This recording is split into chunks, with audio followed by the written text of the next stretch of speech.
Mes enfants, on a dit que l'islam il est basé sur 5 piliers. Le mariage aussi est basé sur 5 piliers.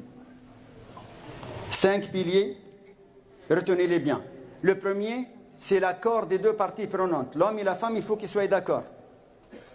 Tu ne peux pas obliger ta fille à épouser quelqu'un. Malheureusement, c'est une monnaie courante chez les ignorants. Mais dans l'islam, elle n'est pas permise. Rasulullah alayhi salatu wassalam a interdit ça. Tu ne peux pas obliger ni ta soeur ni ta fille à épouser quelqu'un. Pourquoi? Parce que dans le premier pilier de mariage, rida al-tarafayn, il faut que les deux parties prenantes de ce contrat de vie soient exécutifs par un désir personnel des deux parties.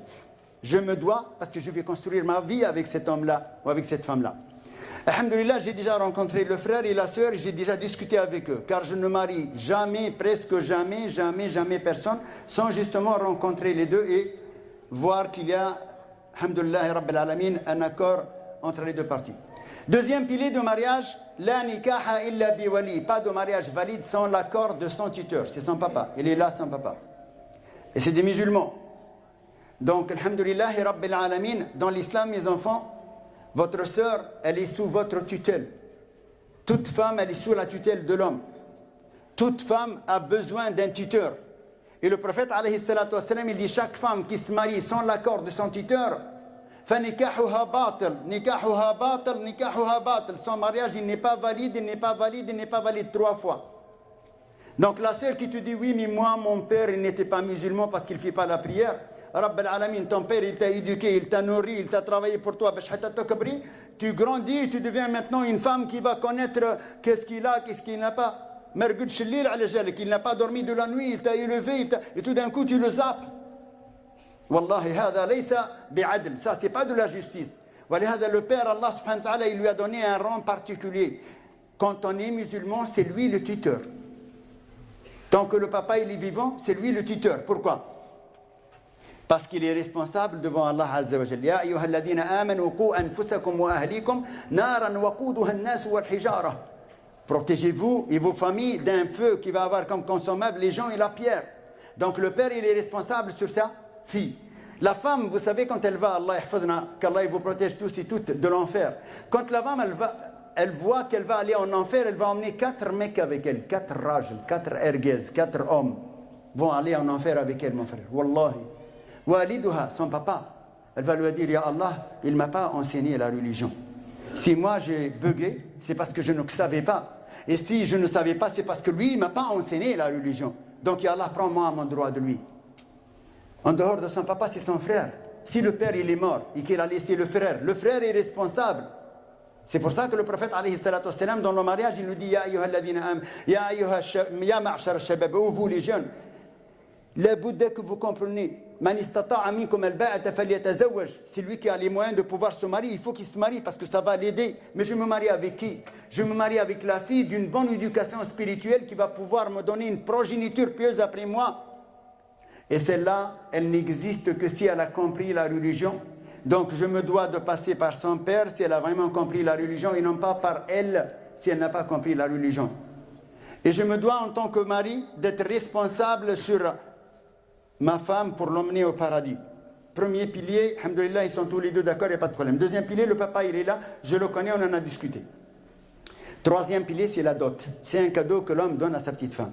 La dot de cette, Inch'Allah, sœur, le frère lui donne une bague en or blanc avec une perle dessus.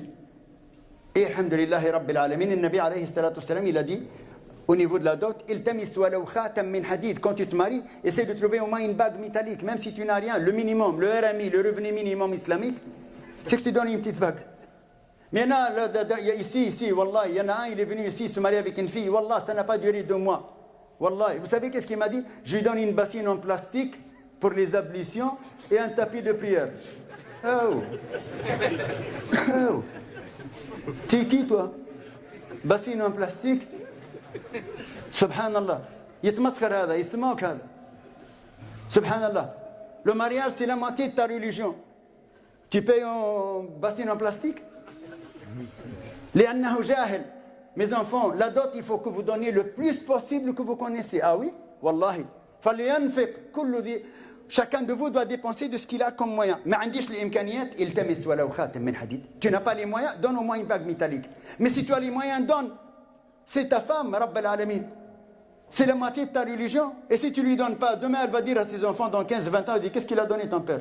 Bassine en plastique. Et par Allah, ça n'a pas duré mes enfants 2 mois. Il est venu, il m'a dit, j'ai divorcé. C'est normal, tu divorces, ami. Tu as commencé mal. Est-ce qu'il commence mal, il finit mal. Troisième pilier de mariage, la dot. Et la dot, alhamdoulilah, elle est, mashallah, respectable. Quatrième pilier de mariage, c'est les témoins. Vous êtes tous des témoins. Mais il y a 2 personnes qui sont là, les témoins. Ils sont, toi, mon petit frère, viens, avance, avance. Tu es de Marseille, toi? عرفتك شميت فيك ريحة الشمس. Ça se voit. Mashallah. Salam alaikum. Ça va, vous allez bien? Alhamdulillah. Mashallah. Salam alaikum. Ça va, vous allez bien? Donc des témoins. On est tous témoins. Pourquoi des témoins? Pour que demain, si on voit cette sœur-là dans la rue avec ce garçon, on ne dit pas, tiens, la fille d'un tel, elle traîne avec quelqu'un. Non. On saura que nous sommes témoins, c'est son mari. C'est quelque chose de noble. C'est pas quelque chose d'ignoble. C'est quelque chose de respectable. Aïwa, alhamdulillahi rabbil alamin. Quatrième pilier, c'est les témoins. Nous sommes tous des témoins, mais il y en a 2 qui vont être notés dans l'acte de mariage que je vais leur faire après. 5e pilier de mariage est essentiel. C'est la demande solennelle. Il faut que le papa reçoive la demande de ce frère devant tout le monde, comme quoi cette sœur-là, je viens te la demander en mariage.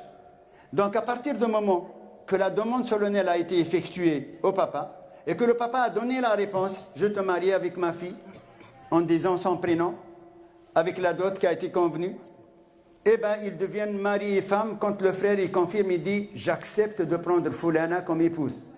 Et ils deviennent, non pas fiancés comme certains Arabes, ils disent « La habba gâteau à 30 €, et il sort avec sa fille pendant 2 mois, 3 mois, qu'il basclita. On va dire « Écoute, finalement, ça n'a pas abouti. » Ça n'a pas abouti. Donc, il n'y a pas de fiançailles, mon frère, ma soeur, il n'y a pas de fiançailles. Fiançailles, ok. Mais ماشي تخرج بها تديها السينما كذا كذا. Fiançailles, tu viens, tu réserves, ok, quelques jours après, tu viens, tu fais ton halal. Et c'est celui-là qu'on va faire maintenant. Beaucoup de gens, ils l'appellent le halal. Le halal. Est-ce que ça s'appelle le halal? Non, ça s'appelle l'aqd al-nikah, l'acte de mariage. C'est un mithaq ghalid. Allah il l'a appelé mithaqan ghalida. C'est un pacte entre toi et Allah Azza wa Jal. Voilà, mes enfants, je vais donner le micro à mon frère. Alors, comment tu t'appelles? Imad. Imad, salam alaikum Imad. Ça va Imad? Bien mon petit frère? Alhamdulillah. Vous allez dire Bismillah wa salatu wa salam ala Rasulillah. Vous allez dire Bismillah wa salatu wa salam ala Rasulillah. Bismillah. Wa salatu wa salam ala Rasulillah. Donc tu vas le dire en français de façon à ce que tout le monde puisse comprendre et le papa aussi. Je viens vous demander la main de votre fille. Tu cites son prénom? Senada. على سنة الله ورسوله comme ça plaise à Allah Azza wa Jalla et à son prophète en mariage. Comme en français. Tu n'es pas un blédard. C'est moi le blédard. Comme ça plaise à Allah et à son prophète.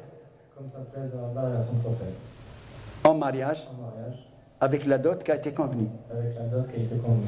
Vous allez dire Bismillah wa salatu wa salam ala Rasulillah. Je vous marie. Je vous marie. Donc, avec ma fille, son prénom, Senada Musique, comme ça plaise à Allah, et à son prophète, avec la dot qui a été convenue. Vous dites Bismillah wa salatu wa salam ala Rasulillah. J'accepte de prendre Senada comme épouse, à la sunnatillahi wa rasoulih, comme ça plaise à Allah Azza wa Jalla et à son prophète. Comme ça plaise à Allah et son prophète. Ok. بسم الله بارك الله لكما وعليكما وجمع الله بينكما بالخير qu'Allah subhanahu wa ta'ala les unit, les bénit tous les deux et qu'ils fassent inchallah sortir de leur progéniture des enfants pieux qui adoreront Allah azza wa jal. Allahumma ya hayyu ya qayyum ijma' baynana ajma'in fil jannah wa ba'id baynana wa bayna al-hussad ya rabb al-alamin nas'aluka ya rabb al-alamin an tuwaffiq baynana ajma'in wa tahdina wa tahdi bina wa taj'alna sababan liman ihtada wal 'asri innal insana lafi khusrin illa alladhina amanu wa 'amilus salihati wa tawasaw bil haqqi wa تواصوا بالصبر سبحان ربك رب العزة عما يصفون وسلام على المرسلين والحمد لله رب العالمين والسلام عليكم ورحمة الله. Vous allez saluer votre frère Inch'Allah Ibrahim ici présent, Pascal Ibrahim, et votre frère Inch'Allah vous allez le féliciter pour son mariage et qu'Allah marie tous ceux qui ne sont pas mariés Inch'Allah. Ya Rabbi Amin.